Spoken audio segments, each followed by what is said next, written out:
বিসমিল্লাহির রহমানির রহিম। অবশেষে দরজায় নক করতেছে 18তম শিক্ষক নিবন্ধনের ফলাফল।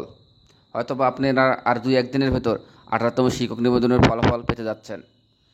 হুবহু শিক্ষক স্যারদের অনুরোধ, দয়া করে আপনারা যারা এখনও আমার এই চ্যানেলটিকে সাবস্ক্রাইব করেননি আপনারা সাবস্ক্রাইব করবেন। ফেসবুকে একটি বিষয় ভাইরাল হয়েছে যে অক্টোবরের 3 তারিখে আমাদের 18তম শিক্ষক নিবন্ধনের লিখিত পরীক্ষার ফলাফল দিবে।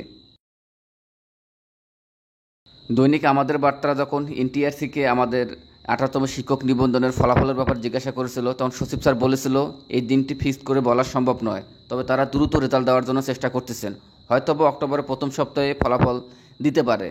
আর সেই হিসাবে অক্টোবরের প্রথম সপ্তাহের শেষ দিবস হলো 3 তারিখ, অর্থাৎ বৃহস্পতিবার। এখন বৃহস্পতিবার 3 তারিখ রেজাল্ট দেবে কিনা একমাত্র এনটিআরসিই বলতে পারে, তবে দেওয়ার সম্ভাবনাও আছে। তবে দৈনিক শিক্ষা কিছুক্ষণ আগে আমি ভিজিট করে দেখলাম, সেখানে কিন্তু বৃহস্পতিবার যে রেজাল্ট হবে সাধারণত কোনো আপডেট দেওয়া নেই।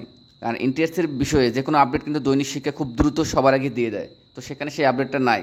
এখন আমরা শিওর করে বলতে পারবো না যে অক্টোবর 3 তারিখ সামনে যে বৃহস্পতিবার ওই দিন রেজাল্টটা দিবে। তো আমাদের ওয়েট করে থাকতে হবে, দেখি আগামীকাল কী হয়। তবে এটা আমরা বলতে পারি, যদি বৃহস্পতিবার 3 তারিখে না দেয় তাহলে ইনশাআল্লাহ পরের সপ্তাহ হয়তো বা রেজাল্ট দিতে পারে। তারপরও ফিক্সড করে বলা যাবে না, কারণ এগুলা আপনার টেকনিক্যাল বিষয়ে আমি আপনাদের শেয়ার করেছি, যে টেকনিক্যাল অনেক বিষয় নির্ভর করে। আপনাদের তো ডাটা ইনপুট করা, সফটওয়্যারে অ্যানালাইসিস করা, তারপর মন্ত্রণালয় সচিব স্যারের সিগনেচার নেওয়া, তারপরে রেজাল্ট পাবলিশ হয়। তাই বৃহস্পতিবার হতেও পারে, নাও হতে পারে। এই বিষয়টা আমরা শিওর দিয়ে বলতে পারবো না। আপনারা জানেন ফিমেল কোটা, বেসরকারি শিক্ষা প্রতিষ্ঠানে এখনও ফিমেল কোটা রয়েছে। এখন ফিমেল কোটার বিপরে আপনারা যারা বিভিন্ন কথা বলেন, তাদের আলোকে কিন্তু শিক্ষা মন্ত্রণালয় একটা সিদ্ধান্ত নিয়েছে যে তারা এই কোটা সংক্রান্ত যে সিদ্ধান্তগুলো হয় সেগুলো হয় জনপ্রশাসন মন্ত্রণালয়ে।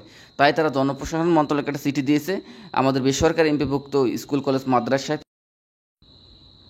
ফিমেল কোটা থাকবে কি না, জনপ্রশাসন মন্ত্রণালয় যে সিদ্ধান্ত নেবে সেই সিদ্ধান্ত অনুযায়ী শিক্ষা মন্ত্রণালয় শিক্ষা প্রতিষ্ঠানে ফিমেল কোটা রাখবে কিনা বা রাখলে কত % রাখবে সেই সিদ্ধান্তটা নেবে।